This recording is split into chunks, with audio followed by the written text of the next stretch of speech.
everybody to the Hot Tag Hooligans Wrestling Podcast Show with myself, Aaron, and Tom. Tom, this is season 4 for us. It's our 3rd anniversary, and today kicks off season 4. And to do that, we wanted to bring on a guest that Tom mentioned a few months ago on our Names You Need to Know in Pro Wrestling.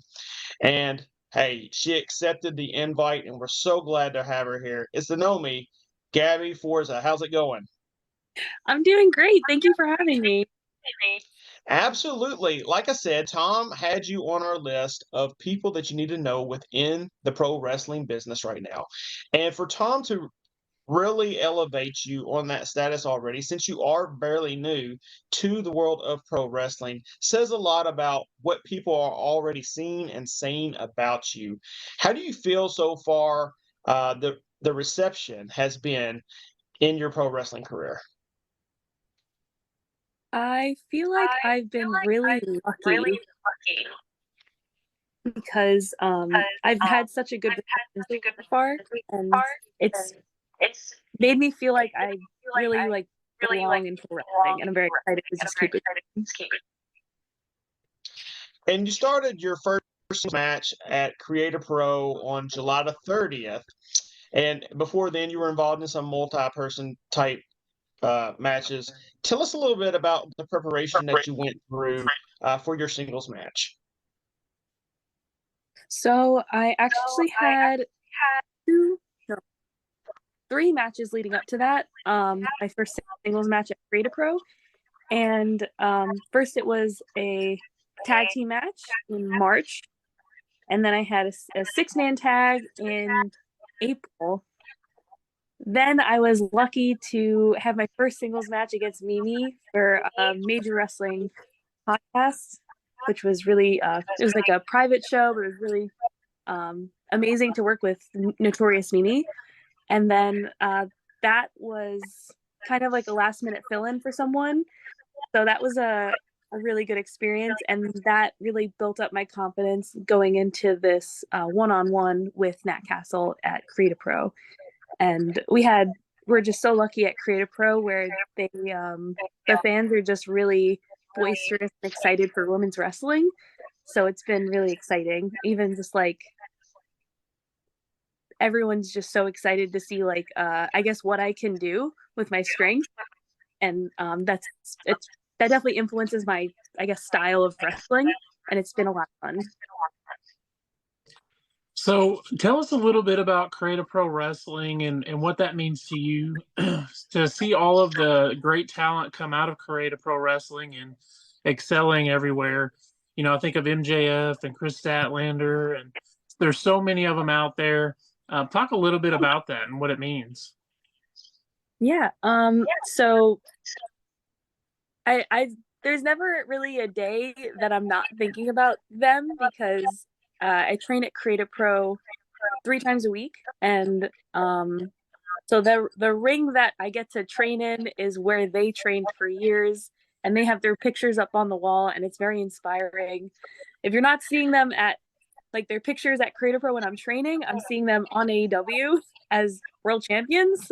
So there's it's a really crazy feeling knowing that I'm getting a similar education and training that they received back when they were training at Creative Pro, and now they're off in the world of wrestling and they're really making their mark. And Chris Statlander is a huge inspiration to me personally. So she's had her fair share of injuries, and she never lets it stop her or keep her sidelined for long, and she comes back even stronger every time. So that's really cool, especially for a woman. And just she's not like a good female wrestler, she's an amazing wrestler. So that's kind of what I aspire to be too. You know, a lot of our guests that we actually have on our show tell us when they first were wanting to become a pro wrestler, they had no ideas about the independent promotions and the training facilities. They kind of thought it was all just WWE, AEW types until they started Googling on where to go and how to become a pro wrestler. So, what led you to create a pro and choosing that avenue as far as your training goes? So I actually have known of Creative Pro since 2019.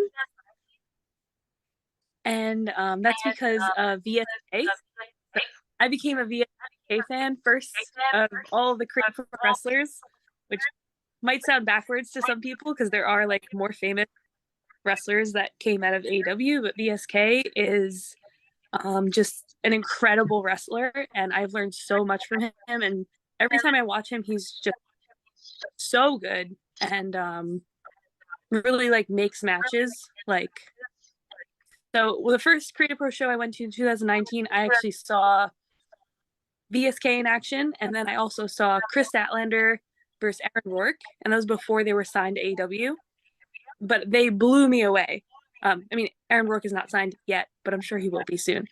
So when I saw Chris Statlander in person, and it was against Aaron Rourke, who was also incredible, I was just like in love from the moment I first saw it. And I didn't even know Creative Pro was a school, honestly. I was like, this wrestling show is awesome.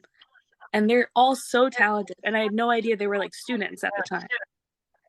So just like coming from an outside perspective, my background is actually in other sports like tackle football, which is also unique for a female athlete. And so I just always stuck to football. And the more I got into wrestling, the more I was like, I should maybe try this. And that's what I've dedicated the last year to.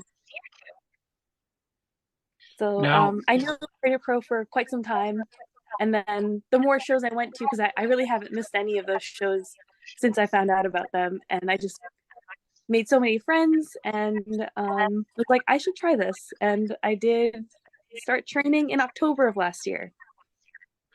now you mentioned it. Talk to us a little bit about your football career, and it's been very successful lately. So, kind of talk about that a little bit. Yeah. So football has been my life for my whole life. Growing up, it was always a male sport, so it was always men's teams that I played on as a female, and I really do accredit that background to being tougher than most people, because not just a girl playing a boys sport, but there's a lot of adversity that I faced growing up, playing a sport that wasn't for girls, until I turned 18 and I tried out for a women's tackle football team. And I've done that since I was 18, which is almost 10 years ago.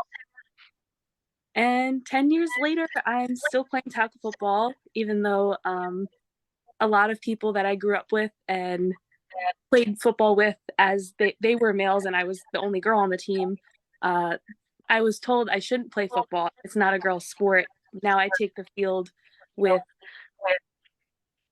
hundreds of other women that also play tackle football. So we just like kind of defy the odds there. And this year we became Division II national champion, playing at the Tom Benson Hall of Fame Stadium, which no one else from who I went to school with and played football with can say. So that's a pretty cool feeling.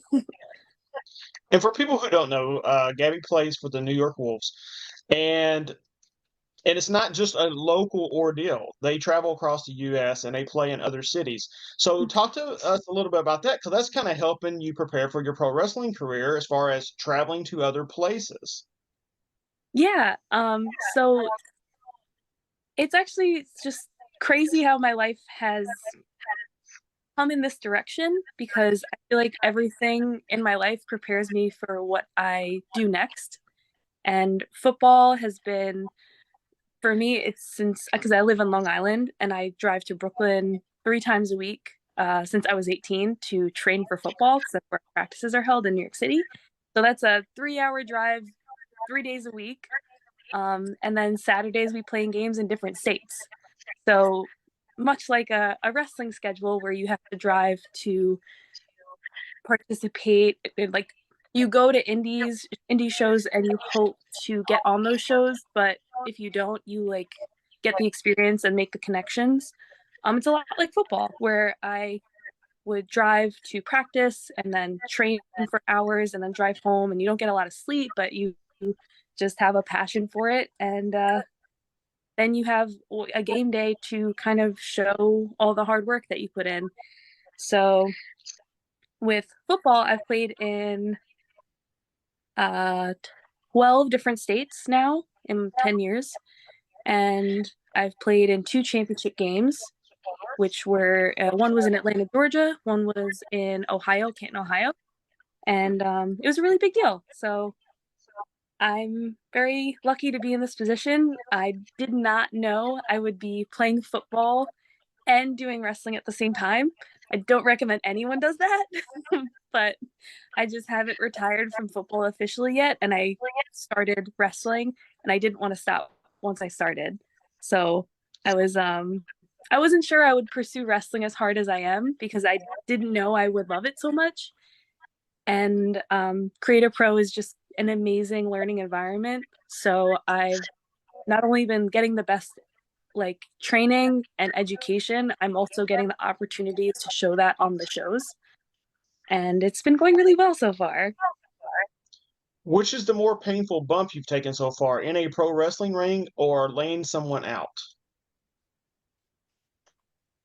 Wrestling, I'm gonna say it's wrestling because there's nothing that prepared me for that. I am a linebacker, so that is coming from like the most physical position on the field of football. But it's very different going from delivering the hits all the time to taking so many hits all the time.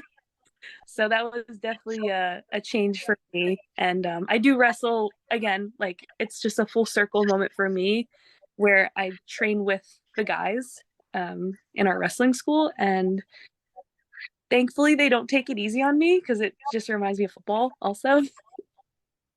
So I'm Yeah, very my son plays grateful for that. inside linebacker for high school right now. So I kind of really pay attention to that position quite well. But the one thing I wanted to bring up with you is in our where I'm at in Kentucky right now, there are starting to become quite a few young females who are starting to play at the middle school level and in the rec leagues football around here. And I think it's Amazing. fantastic because I love to see the diversity in sports. So for me, you're an advocate of that, and you were breaking down barriers long before. And I know that you were met with some resentment at first, but what is something that you would tell someone who's young right now, who may be going through some of that resentment from parents, other coaches, a young female right now trying to push through? Kind of advice would you give them? Advice I wish I could give myself when I was younger is no matter how many negative voices you hear, there are just as many positive, and you need to focus on the positive to keep pushing through and to not give up. Because no matter, I didn't know this when I was younger because it was my first time really facing people that weren't rooting for me. And no matter where you go in life, if you're doing something that other people don't want you to do, and that could be anything in your career or in school, and you're just pursuing something that other people don't want you to, you're going to receive some pushback, and you should push through it because there's another side to that, and the other side is a really good place, and you belong there. Me being a coach, that's fantastic advice, and thank you for sharing that for any of our young listeners out there listening. No problem. Now, one thing I wanted to kind of talk to you about was the character development for pro wrestling and what you have come up with so far. Where do you get your ideas for what you're working on with your character development, and do you see it changing as it goes? And how do you dictate how you change your character up? That's a good question. So I have right now, my my gimmick is Gabby Forza, your homie the Gnomie. And there's a lot of like meaning to that to me. So I feel like I can take that as far as I want. So Gabby Forza, it just means it's just a very powerful name. And to me, gnomes have a meaning behind them where they are protectors from evil. So the fact that I'm always fighting for good and I'm always cheering other people on, and my energy is very like powerful, and there's a presence to me when I'm stepping in the ring, like you're gonna pay attention and you're probably gonna want to see what I'm about to do because everything I do has an impact. And your homie, the Gnomie, is just that I want to be like everyone's friend, but I'm also not going to mess around with anyone that has funny business, if you will. So, so far, I think I'm having a lot of fun with it. And right now, I think the fun I'm having is going to keep me going for quite some time. So I don't see that changing anytime soon. But I do enjoy being presented as like a powerhouse. So as long as I keep being the strong, powerful woman that I am, I don't see that changing anytime. So do you use anything outside of wrestling to draw inspiration from? Maybe character in a movie or things like that that you think, ooh, this would be great to incorporate in what I'm doing? Anything like that? I always find those stories very fascinating when people have, because everybody has all these fandoms outside of what they do, and a lot of times they incorporate these little things, even if it's not significant enough for people to really know. Interesting. I do have a story with gnomes, but I will say that I'm having a lot of fun with the puns that come with your homie the Gnomie. Like we pull inspiration from Edge when I say you think you know me. I think my alignment with Goldberg is really funny because I get to call myself Gnomeberg. Like little things like that.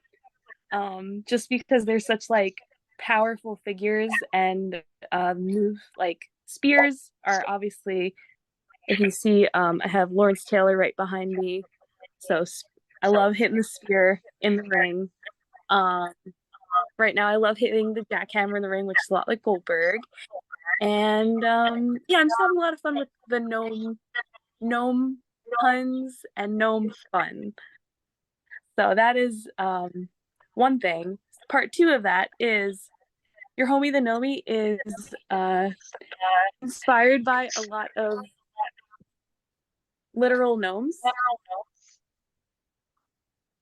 That's I awesome. have gnomes on me at all times. I collect gnomes, and I'm very excited that every time I wrestle, I can bring a gnome to the ring because I started collecting gnomes when I was really young, like when I was 13, like literal garden gnomes. And I got really into the lore of gnomes, like the mythology behind gnomes, that gnomes are real, they're in the world, and they're very famous in other countries. So it's a funny thing for me, where gnomes are little creatures that come alive when you're not looking, and they're usually in people's gardens, so that's the association for us. But yeah, I started collecting gnomes when I was younger because I didn't have a lot of friends. And so every time you have a gnome, you're not alone. So that's how I started collecting so many of them. And now I get to bring them to the ring with me, where I get to do all this crazy stuff and be the powerhouse and kind of be an inspiration for little girls. Not only that, but fans are actually bringing you gnomes, correct? Sorry? Fans are actually now starting to bring you gnomes as well, correct? Yes, it's really cool. So I started saying with more gnomes comes more power, kind of like how superheroes are like with great power comes great responsibility. So the fact that every show I've wrestled at, I've gotten at least 2 gnomes as gifts. That people are bringing gnomes to shows to give them to me, it's like so awesome. It makes me really happy. Now, now, Tom, again, I mentioned you as 2023 as someone to pay attention to. But looking ahead for 2024, what is a Mhm. goal that you would like to succeed at for the year upcoming? So I actually set a few goals for when I debut, and I'm actually like I debuted in March as a pro wrestler officially, and since then I've wrestled for a few different promotions, just two promotions so far, but I have a few bookings coming up of places that I really wanted to debut. wrestling at. I'm not sure if I can say some of them yet, but I'm checking off 4 different states in the next few months, which is really cool to me. And I hope to keep taking bookings all across the country and just kind of get out there more. I would love to wrestle for Impact or AEW when I'm ready, but I just hope to keep getting more experience on the indies and wrestle for like Wrestling Open. I'm excited to wrestle for Limitless Wrestling. Yeah, those are 2 that come to mind right now. Love Wrestling Open. We've sponsored them a few times. Now, with that, you said when you're Cool. ready. So let me ask you this. In your opinion, what makes you ready? Is it just a confidence thing with you, or is it you really do feel like that you need more in-ring action first? I know that so far, any person I've wrestled, I've noticed different styles. And so I know what my style is, and I'm very confident in what I bring to a match. But I do want more experience wrestling other types of wrestling styles. So I've wrestled a smaller girl, and she goes off the top ropes a lot, and I'm like, okay, like that's cool. It's definitely like a different style. I would never do that personally. So I like to be on the ground and slamming people through the ring or throwing people across the ring. So just more experience in the ring, going against different opponents, and in doing that, encountering different wrestling styles, and yeah, just more experience in front of different crowds too. And I didn't say this, but goals for 2024, I do want to try like intergender wrestling, so kind of wrestling more men, which I've done twice now, but I want more. I've got a matchup in mind for you that I would love to see. I would love to see you against Genocide right Ooh, now. I think cool. that would be a great matchup between you also. I think maybe front row, Brian's kind of maybe watching this a little bit. Hey, maybe he can get that one kind of in the works. So that'd be good. Book it. Well, before we let you go, tell everyone where they can find you on social media. Yes. So I'm on social media as the underscore Gnomie, Gnomie. And you'll find me as Gabby Forza. That's on Twitter and Instagram. And Create Pro, if anyone local is coming up or around in the area, we have a show coming up on September 15th in Lynbrook, New York, Awesome. that I'm on. Tom, I'm telling you, I think you did pick a very good representation of someone that we all need to be paying more attention to. And hopefully, your appearance here will help more people get more eyes on you. And then hit that old YouTube and start searching because that's one of the greatest now tools for pro wrestlers and pro wrestling fans is when a name is said on Twitter or Facebook or wherever, we can go to YouTube and start pulling matches up and start pulling up interviews and it gets the more recognition for the talent out there. And hopefully it will help them get booked more as well. So, Gabby, thank you so much for joining us tonight. We greatly appreciate it, and best of luck to you. Thank you so much. I really appreciate it. Thanks for having me. For everyone else, make sure you're doing what you need to do. Hit that subscribe button for myself and Tom, and we're so thankful for 3 years. I mean, again, if it wasn't for COVID, we probably wouldn't have started our podcast. But when the world Bye. shuts down, what else is there to do but talk wrestling and do it on social media? So we thank everyone as we go into season 4. And again, great first guest for season 4, and we appreciate y'all as well. Also, if you're going out to any shows and you see us at any shows, come up and say hi. We're always willing to talk wrestling with anyone who comes up and talks to us as well. We got NWA 75 coming up. There's a lot of big shows coming up around the area as well. We got StarCast. You got, AEW's got All In, All Out. It's just a loaded time for wrestling right now. And if you can't find the show to go watch or sit down on your couch and watch, I feel sorry for you as well. Pick up a copy of my book, It's Ascending the Queendom. If you have not yet done that at barnesandnobles.com, I greatly appreciate all the support as always for myself, Tom, and Gabby. Thank you all, and have a good week.